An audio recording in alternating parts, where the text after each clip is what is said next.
I don't really enjoy giving you my personal experiences, but maybe let me just give you one. I'm in How Mine, which was the second assembly given to me in the Apostolic Faith Mission. First, I was in Shangani Mine, which was a mine, of course, and then after that, I went to How Mine. Now, from the house we used to stay, it's like just 2 kilometers. There is a man-made dam, like a small lake. I think it's about like maybe we can say 600 meters by 600 meters. It wasn't that big. I think they had actually used excavators and dozers to create that pond. And there was fish in that little dam. And I would go there every morning.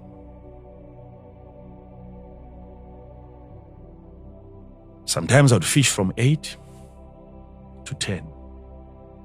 Just 2 hours and I'm done. Sometimes I'd go there 7 up to 10. I would sit at the bank of the dam, cast my rod, my line into the water. And the majority of the fish in that dam was actually, I think there was only 2 types. The other was the bass fish. And I'm there every single month. It was like a commitment. I wasn't doing that for pleasure. We needed something to eat. Okay? So, what I would do then was to go there, fish. By 10, if I didn't catch anything, I would go for prayers. I would move from that place. There is I would say like 3 kilometers or so from that place. And there are people there right now who know about this place that I'm describing. I would then move away from the dam, go up there is a high mountain, and I would go beyond that mountain. There was a little mountain. And the reason why I preferred that little mountain beyond the bigger mountain was because the location, there was the high density and the low density where miners used to stay, the location. It was like in the valley. So anything on the mountains, you would see it. Okay. That's why I'd prefer going beyond the bigger mountain. And I would go to the smaller mountain behind that larger mountain. I would go there and spend the rest of the day praying. So what I would do is fish for about 3 hours from the bank of the dam. If I catch anything, I wouldn't go for those prayers. You have to hear this.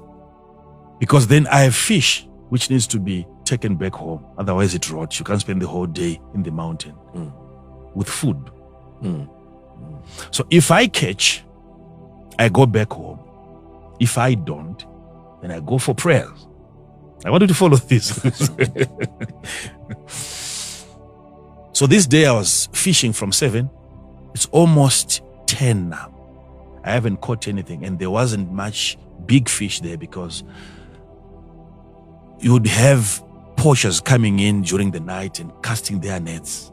So it was so hard to catch even single fish in that dam. So whilst I'm fishing, here comes a certain man. He says, "Oh, how are you doing?" I said, I'm doing fine. "Oh, are you catching?" I said, "Hey, I've been here for about 3 hours now. I think nothing is happening here."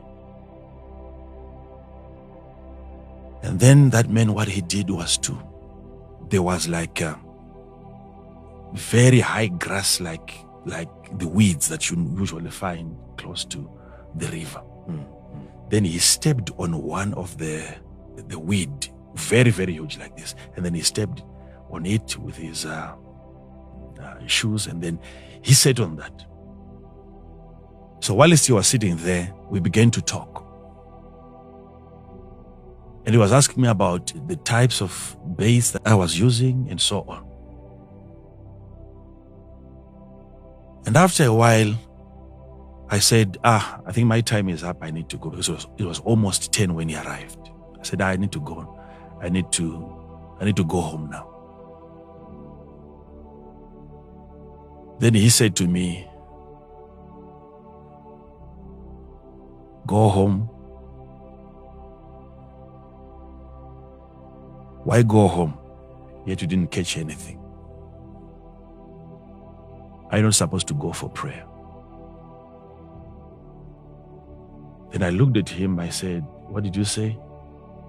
Then he changed the story. He changed the story completely. Then I said, but are you a Christian? Are you born again? He said, I'm not. I don't go to church. Then I said, but you said, because there's something strange that you said. I said, I'm going home now, but you said you can't go home. You have to go for prayer because I didn't catch it. Because that's exactly what I do every day. Is it because you are seeing me every time? Do you work here? He said, I don't stay here. I don't stay here.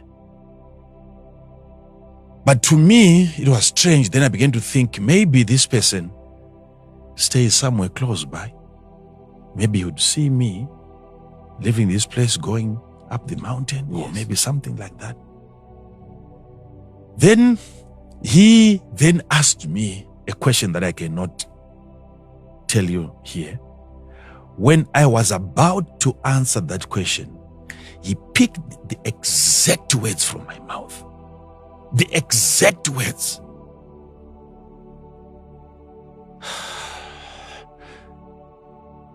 Then I said, are you sure you don't go to church? And he said, don't keep asking me about that question. I told you, he actually said, I don't believe in going to church. That's what he told me. This man was in an overall coat. One of his leg was actually folded. The trousers, quite old. So I was now unpacking my rod. You know, it was very, very long, so you'd join it in between and then and then I was preparing my thing. I said, now I have to go for prayers. Like you said, I was just laughing with him, like you said. I said, okay. And then I said to him, now I'm leaving you. He said, okay, I can accompany you for now. And then we left the place, we left the dame. And then to my amazement, I realized after passing the tallest mountain that all along from the dam, he was in front. I was behind him. We were talking. I realized after passing the first mountain that he is the one who was in the front. Leading the way. Leading the way. So we got to this, after the bigger mountain, there was a small river that was passing by. And then he said, you know this river? This river never runs dry, this river. It's always flowing, except for this year. This is the only time that this river is dry. There's always enough water in this river that feeds into that little dam. That's why they created that dam. It was because of this river. And I said, but you said you don't stay here in this village. And he said, yes, I don't stay here. But I said, but you are saying this river has never gone dry. And he started laughing. He said, I know where the river is coming from. Maybe that's where I stay. That's what he said. I don't stay here, but maybe I know where the river is coming from, and that's where I stay. He was saying some strange things. Now I'm realizing beyond that mountain now that this man was in front all along. How does he know? Right. When we got to that place where I would spend most of the day praying, he got there, he sat on the rock. So I said to him, I wanted to know whether he knew. I said, are we still going or you just want to rest? And then he started laughing again.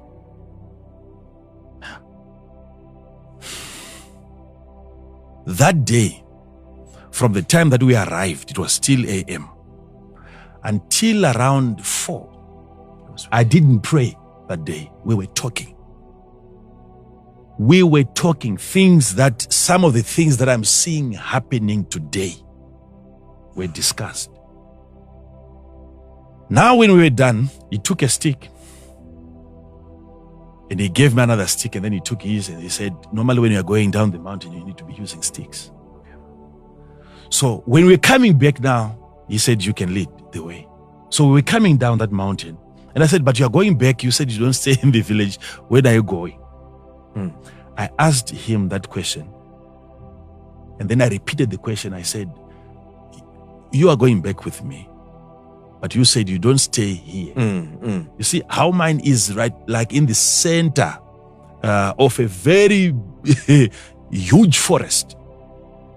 You don't find locations close by. It is almost like getting late, and I'm wondering, you said you don't stay in the village, and yet we are now going, all this while we are going back. He's not responding to me. Then at that moment, that's when I turned back. Nowhere to be found. I could not find him. It wasn't like the only place where you would have green grass was all around the dam. The mountains, there was nothing, plain open. No leaves, nothing. I couldn't find him. At that moment, I had a rush in my body. It was like my head just split. The pain was so terrible. I had goosebumps all over, and my hair just stood up like that. I couldn't see the man. How I lost the stick that I was carrying. I came down that mountain, shaken.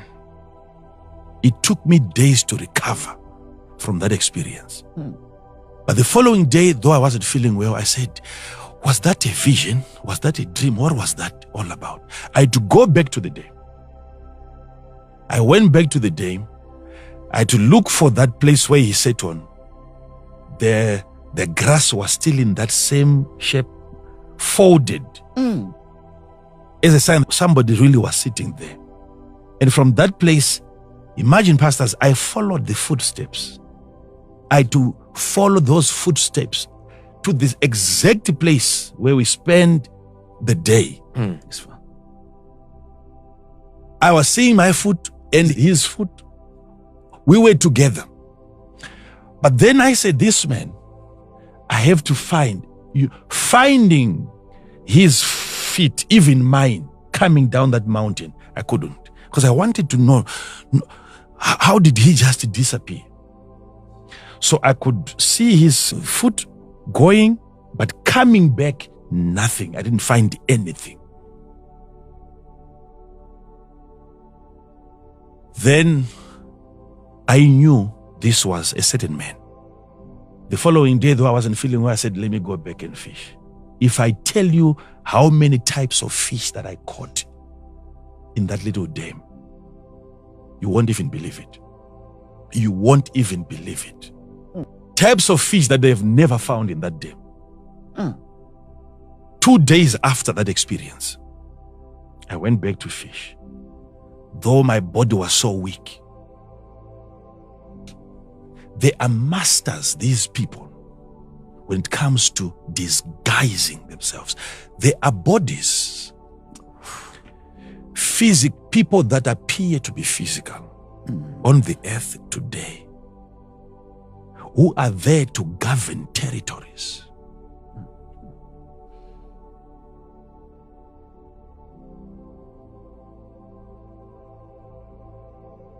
Are you sensitive enough to notice the difference?